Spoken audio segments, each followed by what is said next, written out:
Hello students, class 7-এর ছাত্রছাত্রীরা, তোমাদের geography first unit টেস্টের জন্য একটা গুরুত্বপূর্ণ অধ্যায় হলো এশিয়া। সেখান থেকে বেশ কয়েকটা ইম্পর্টেন্ট কোশ্চেন আনসার আমরা এখন ঝটপট দেখে নেব। রয়েছে দেখো অন্তর্বাহিনী নদী। প্রথমে আমরা সংজ্ঞা পয়েন্ট করে লিখব, যে সমস্ত নদীর উৎস ও মোহনা দেশের অভ্যন্তরেই থাকে, অর্থাৎ দেশের মধ্যেই, তাদের বলে অন্তর্বাহিনী নদী। তারপর পয়েন্ট করে বৈশিষ্ট্য লিখব, এরূপ নদী সাধারণত দেশের অভ্যন্তরে কোনো হ্রদ, জলাশয় বা সাগরে পতিত হয়, মানে দেশের মধ্যেই। উদাহরণ, লুনি হলো ভারতের অন্তর্বাহিনী নদী। তোমরা কিন্তু প্রত্যেকটা কোশ্চেনের আনসার এভাবে পয়েন্টে দেওয়ার চেষ্টা করবে, তাহলে তোমাদের টাইমটাও অনেক কম লাগবে এবং ফুল মার্কস পেতেও অনেক ইজি হবে। ওকে, এইবার আমরা দেশের অভ্যন্তরে ব্যাপারটা এবং দেশের বাইরে কি সেটা একটু বুঝে নিই। দেখো ভারতবর্ষের অবস্থান তো এইরকম। দেখো, এই পূর্ব দিকে এই অংশে রয়েছে বঙ্গোপসাগর, দক্ষিণ দিকে রয়েছে ভারত মহাসাগর, পশ্চিম দিকে রয়েছে আরব সাগর। যদি কোনো নদীকে বঙ্গোপসাগর, আরব সাগর বা ভারত মহাসাগরে পতিত হতে হয়, তাহলে কি দেখো, দেশের সীমানা এখানে, দেশের সীমানার বাইরে আসতে হচ্ছে, তাহলে দেশের অভ্যন্তরে থাকছে না তখন সেই নদীটা, তাহলে সেক্ষেত্রে সেটা কিন্তু অন্তর্বাহিনী নদী নয়। ওকে, অন্তর্বাহিনীর ক্ষেত্রে কি হয়, যেমন লুনি এই জায়গা থেকে সৃষ্টি হয়েছে এবং এইরকম একটা জায়গায় কোনো হ্রদ বা জলাশয়ে পতিত হয়েছে।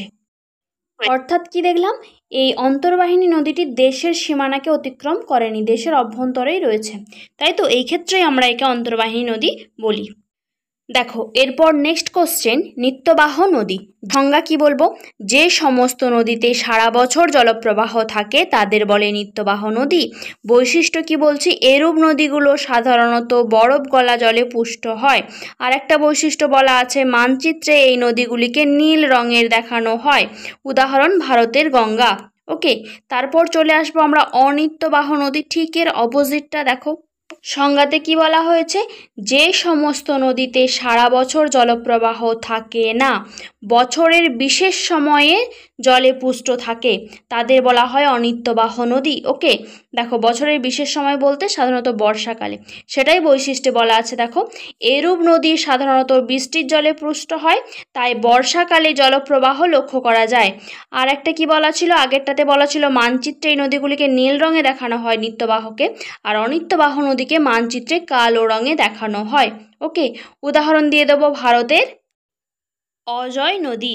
ওকে, দেখো হাতের লেখাটা খুব একটা স্পষ্ট নেই, খুব তাড়াতাড়ি করে একদম রাফ লিখে দেওয়া হয়েছিল জাস্ট কয়েক সেকেন্ডের মধ্যে। ওকে, আশা করি তোমাদের বুঝতে অসুবিধা হবে না, অডিওতে তো বলে দেওয়াই হয়েছে সুন্দরভাবে, একদম ধীরে ধীরে। ওকে, এখন এই পর্যন্তই। খুব তাড়াতাড়ি আমরা আরও এরকম ইম্পর্টেন্ট কোশ্চেন নিয়ে অবশ্যই আসবো, তার জন্য সঙ্গে থেকো।